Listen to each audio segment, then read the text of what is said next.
Halo semuanya, balik Ikan. lagi bersama gua Hunter Trans Aquatic. Jadi kita hari ini lagi ada di daerah Bogor. Kita langsung aja lihat kita mau ngapain di sini hari ini. Ngapain tuh? Jadi kita hari ini lagi mau nangkap ikan di kolam. Totalnya katanya ada 34 kalau tidak salah. Ukuran berapa tuh, Bos? Ukuran ikannya kurang lebih lakcap senti, sekitar 60 cm lebih. Nih, yang kuning-kuning ini. Enggak lah. Spread.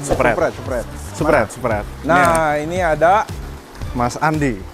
Mas Andi dan Mas Willy yang akan membantu kita dalam proses penangkapan ikannya. Nah, ikannya ada di dalam sini. Ini kondisinya kesekat 4. Jadi jumlah per kotaknya ada berapa ekor pun nggak tahu ya. Kenapa nggak tahu? Karena kan ada kemungkinan Dia di awalnya dalam. Di dalam terus dia lompat juga. Ya, who knows? Siapa yang tahu gitu. Cuma yang pasti sebelah sana. Sebelah sana kelihatan tuh ada 2 kali ya. Ada 4 tadi gue lihat Ada 4 di situ. Nah, pada intinya ikan-ikan ini ukurannya katanya 60 cm lebih dan kemungkinannya itu benar 60 cm lebih kemungkinannya. Karena lihat ukurannya besar. Dari atas saja ikannya udah kelihatan gede. Dan yang lebih kerennya lagi, dia itu badannya tebel-tebel banget. Banget. Ya, tebel banget, parah. Terus juga tadi gue sempet tanya pola makannya gimana. Ternyata pola makannya simple. Kodok. Makannya cuma kodok. Kodoknya satu hari 150 ekor. Jadi, kalau ikannya ada 30, Cuma makan berarti 5. cuma makan 5. Berarti kan ada faktor lain dong yang menunjang pertumbuhan mereka. Bener nggak? tuh? Pertama, kalau gue lihat dari segi kolamnya dulu nih, segi kolamnya gede dan kelihatannya cukup dalam. Gue nggak tahu dalamnya berapa, cuma kelihatannya cukup dalam. Itu berarti salah satu faktor yang bisa kita bilang mungkin tinggi air itu berpengaruh pada besarnya ikan tersebut. Kenapa? Ini kan orang lihatnya mungkin dia nggak gitu tinggi ya airnya. Tapi sebenarnya tinggi airnya bisa sampai atas ini. Ini yang tanda putih-putih tuh. Ya, bisa sampai situ atau dilebihin pun bisa sebenarnya gitu. Jadi emang kondisinya agak tinggi. Ini kan habis dipendekin aja. Bisa pendekin, terus juga dia peliharanya outdoor dan ini juga kena hujan langsung. Bingung nggak lo? Bisa nggak sakit ikannya? Kuat. Mungkin pergantian airnya bagus. Gue lihat mungkin ini overflow-nya jalan terus atau gimana. Karena yang punya belum datang, gue juga nggak tahu karena kan mungkin ngobrol kan. Kalau nggak paham. Terus kalau kolam ini kayaknya nggak butuh aerator atau apa, dia cuma dari kucuran doang. Ya. Ya, jadi dari kucuran aja tuh udah aman. Ini padahal jumlahnya banyak loh. Jadi Banyak kalau teman-teman tanya di akuarium itu sebenarnya butuh aerator atau enggak sih? Ya, sebenarnya butuh dan nggak butuh. Sebenarnya pakai kucuran dari pompa kan udah cukup. Nah ini aja pakai kucuran aja hidup-hidup aja kok. Umurnya, kalau umur gua kurang lebih bisa menebak ya, harusnya di umur 4 sampai 5 tahun. Karena ukuran. Karena ukuran. Tetapi terkadang itu ukuran itu bisa menipu usia juga. Jadi karena kalau lu pola makannya banyak banget, terus kolamnya gede, dia juga pertumbuhannya bisa cepat. Kenceng banget ya. Bisa kencang, itu Pesat semua tergantung. Jadi mesti ngobrol nanti sama yang punya, karena yang ngobrol karena yang punyanya belum datang. Jadi gue udah minta izin sama pegawainya, katanya boleh nangkep duluan. Proses penangkapannya akan memakan waktu. Betul. Jadi sudah cukup sore, 30 makin sore, ekor. makin pusing. Dah, jadi kita langsung masuk aja ke dalam ya. Saya masuk dulu ke dalam. Sama. Ini gimana mungkin?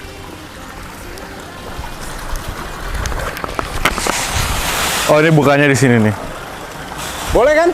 Penampakan YouTuber Arwana yang udah kayak 3 bulan nggak ngevlog. Lihat nih. Kurus jauh loh padahal. Hai, kembali lagi bersama saya Ruth dari Trans Aquatic. Coba tuh kolamnya sedalam apa? Apakah sedalam rasanya mampu? Hah? Sedalam rasanya siapa? Sedengkul katanya. Kunti bogeng. Oke. Gila, gue banyak banget. Ikannya sini sana.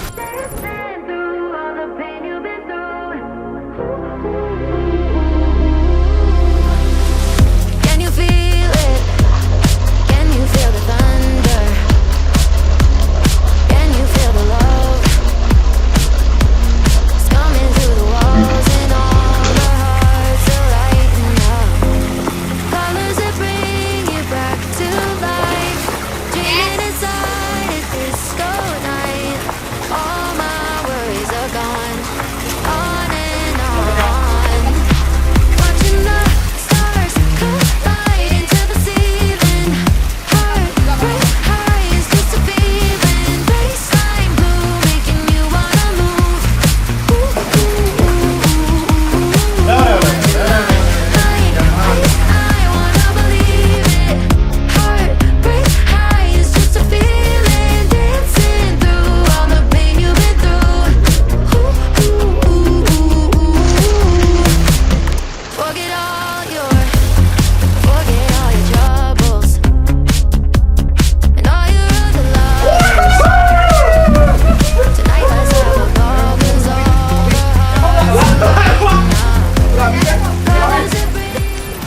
guys, ternyata hujan deras.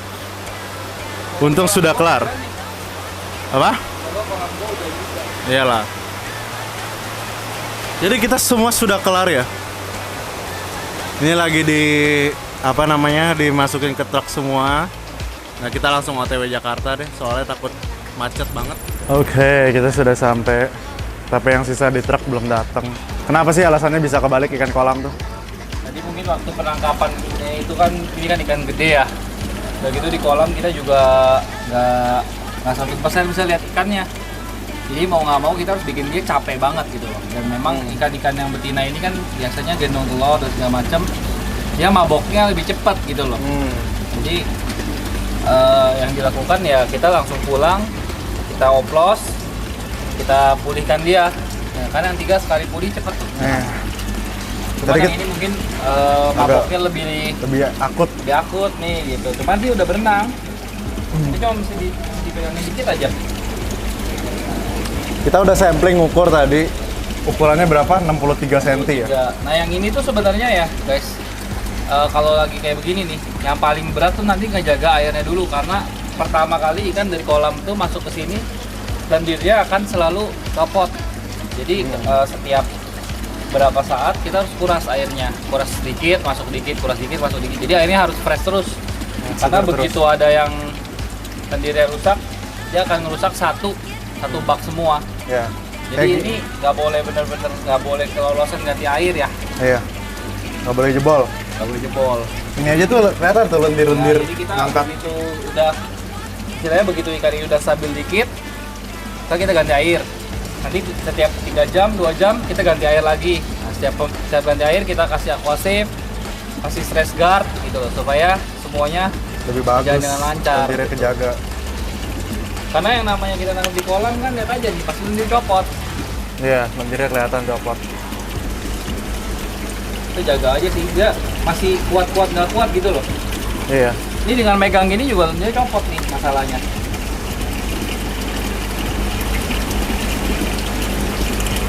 Coba ya tes, lepasin ya.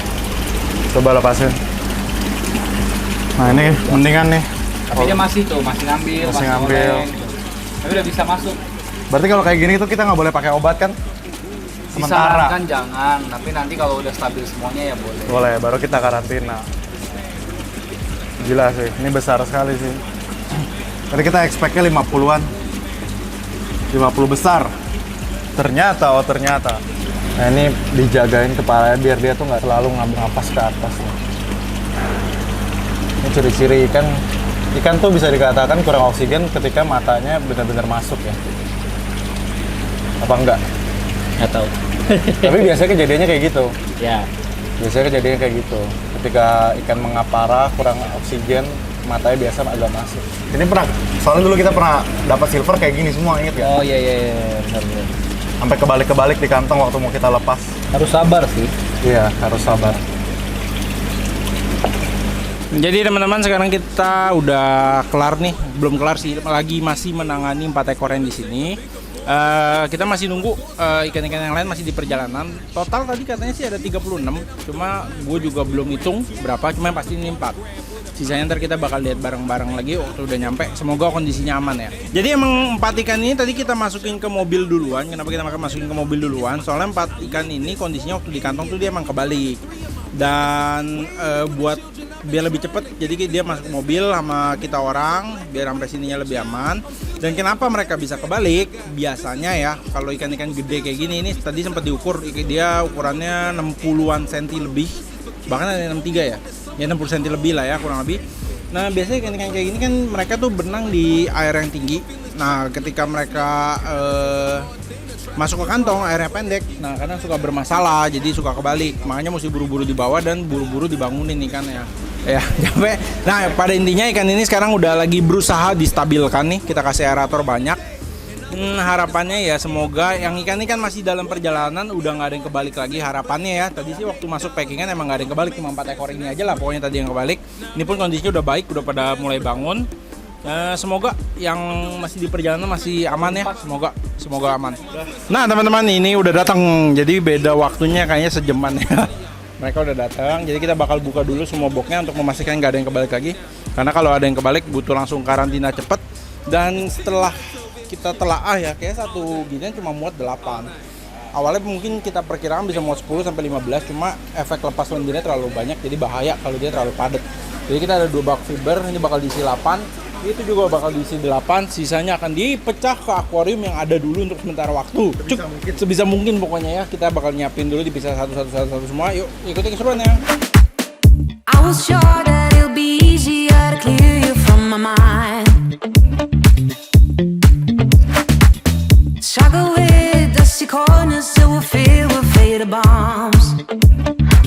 Nah teman-teman, setelah melewati fase-fase menegangkan ya, jadi ini hari kelima baru bisa dilanjutin. Kenapa? Karena kita lagi nunggu ikannya buat stabil, jadi teman-teman pun lebih enak lihatnya. Jadi ini adalah bak fiber pertama, di mana ini adalah tempat awalan ikan-ikan itu pada kebalik. Dan mereka posisinya udah cukup stabil, dalam artian stabilnya itu adalah mereka udah nggak mengap-mengap dan juga udah nggak kebalik-kebalik, udah nggak. Cuma secara mental emang ya tentu aja belum terlalu baik ya secara mentalnya. Ya apalagi kan gede, dia butuh adaptasi waktu yang lebih lama. Dan ya ini udah oke lah sejauh ini kondisinya menurut gua. Dan kita pun belum coba kasih makan. Jadi total ikan ini kalau di sana katanya puasa 1 bulan, di sini 5 hari. Jadi cukup lama nih, udah 35 hari posisinya. Cuma yang pasti gue happy buat bagian yang sini karena dia ikannya udah stabil yang ini. Oke, kita lanjut. Jadi ikannya tuh ada kepecah-pecah. Ini ada kepecah ke 2 bak fiber dan ada yang di akuarium juga. Ini bak fiber yang kedua. Gue cari dulu lampunya. Nah, ini lagi dikuras dan ini juga kondisinya baik ya yang ini. Yang ini sih emang nggak ada yang kebalik dari awalan dan semua kondisinya juga baik, udah stabil. Ini cara stabilinnya nggak ada caranya sih, cuma pakai oksigen sama aerator aja. Sisanya berharap dia stabil gitu. Cuma kondisi ikan yang di sini kalau teman-teman lihat mereka tuh posisinya lebih benang dibandingkan yang di bak fiber pertama ya. Kalau gua rasa hal itu disebabkan karena mereka yang bak fiber pertama kan faktor posisi fibernya ngaruh, dia di depan pintu persis dan kedua hampir lewat kan posisinya dan terselamatkan. Tapi yang penting masih hidup. Nah ini yang ini stabil semua, nggak ada masalah. Dan ikan-ikan ini rata-rata memiliki badan yang sangat lebar teman-teman. Dan kemarin kita sempat ukur ya, ikannya itu rata-rata 60-an lah. 60 berapa? 63, 62. Kita ukur 163 cm. Iya, kurang lebih kayak gitulah, banyak. Ini ada satu sumo lagi nih, bodoh. Tapi ini bukan ya? Ya, yang ini bukan nih, yang agak blow on ini mukanya bukan. Dia ini calon induknya Mike ini ya kan? Bener nggak? Calon indukannya. Oke, lanjut. Nah, kalau kita beli ikan-ikan dari kolam itu, terkadang ada hal-hal yang nggak bisa kita cegah. Maksudnya, yang pemilik kolamnya sendiri pun kadang nggak tahu kondisi di dalamnya kan, nggak kelihatan. Nah, ini adalah salah satu ikan dengan kondisi yang mengenaskan atau kurang baik ya. Ekornya kan hilang. Ya, ekornya hilang, cuma itu kan bisa tumbuh, wajar lah gitu. Yang agak parahnya sebenarnya bukan itunya, adalah di bagian mukanya kalau orang bilang kemek kali ya, nggak tahu lah apa nyebutnya, pokoknya ini cacat yang pasti. Dia cacat, mukanya kayak ketarik ke bawah gitu, Kayak kena jab Mike Tyson. Jangan tanya saya gimana cara nyembuhinnya, karena saya rasa tidak akan pernah bisa sembuh. Ikan berikutnya, nah ini adalah salah satu ikan favorit saya. Dia kondisinya juga udah cukup stabil. Ini malah bagus nih. Ya ini udah main depan kaca malah nih, bagus nih. Nah ini ikannya juga kurang lebih kepalanya sendok, bodinya lebar, ekornya gede, dagingnya pun cukup panjang. Cuma teman-teman bisa bilang nggak panjang-panjang banget gitu. Kalau panjang banget kan kadang dia sampai yang lebihin analfin. Kalau ini tuh nggak lebih dari analfin, tapi dia nyampe di analfinnya. Tapi nggak lebih ya, nggak lebih. Tuh. Proporsi badan segini. Ya dengan proporsi badan segini, bagus, mantap. Lanjut. Nah ini agak banyak nih. Total kalau nggak salah 36 kalau nggak salah ya. Dan selebihnya ada gua taruh di bagian samping sini. Oke. Jadi kurang lebih ada di sebelah sini lah ya. Yang gue paling suka aja langsung ya. Kayaknya kalau semuanya bisa meledak kontennya. Ini nih, yang salah satu yang gue suka nih ada di paling pojok. Kenapa? Belum lihat jelas. Belum aja. Jadi buat nyari ikan gede dengan kondisi mulus seperti ini sangatlah sulit teman-teman. Jadi gue ingetin sekali lagi, ini adalah ikan-ikan dengan size yang masif ya teman-teman. Dia ukurannya 60-an, kondisinya mulus. Nah ini kita bisa bilang ini bodinya lebar teman-teman. Bodi lebar, pala sendok. Bukan sumo. Karena kalau mau lihat sumo, kebetulan Kita punya. kita ada juga nih. Jadi teman-teman bisa membandingkan ya. Ikan yang badannya lebar itu dan palanya nyendok itu nggak selalu disebutnya sumo, nggak selalu. Oke. Terus ada juga ikan yang buta kalau nggak salah sebelah. Oh, nabrak. Buta. Nih, buta. Jadi kalau gua nggak salah tuh ada 3 ekor yang buta, teman-teman. Nah ini kalau butanya kayak gini, dia butanya cuma sebelah. Jadi kalau ikan dengan total buta, ikan dengan yang matanya benar-benar buta, biasa kondisi badannya jadi hitam juga. Miring terus ke Benangnya miring terus. Nah kalau yang ini dia tuh butanya sebelah, ini buta sebelah kanan. kayak mata ular. Gitu ya, mata ular ya. Iya. Nah mungkin. Nah ini mata kirinya masih normal, jadi ya dia masih. Dia nengoknya mata kiri terus tuh. Ya pokoknya masih normal lah hitungannya. Terus, nah kita tadi lagi bahas apa? Sumo. Sebelum bahas sumo, ini juga salah satu ikan yang gue suka. Sumo masif. Oh bukan, sumo masih sebelah sini. Ini juga salah satu yang gue suka. Ini gue suka ikan ini karena badannya lebar, badannya pendek, ekornya gede, dayungnya sosok lah. Cuma gila loh badannya tuh. Sejengkal ada nggak ya? Ada. Hah? Ada. Sejengkal kali ya ini badan. 1 cm kayaknya. Ini lebar banget, tapi ini belum bisa dibilang sumo. Jadi kalau sumo adalah seperti Tada! Jadi kalau sumo itu dia benar-benar badannya gede banget, tapi nggak cuma badannya yang gede, dia itu punggungnya itu berpunuk teman-teman. Nah beda nih ya sama yang palanya nyendok. Jadi kalau dia berpunuk bisa dilihat dari sini. Kalau pas lurus tuh, dia kayak ngelebar banget kiri kanannya gitu.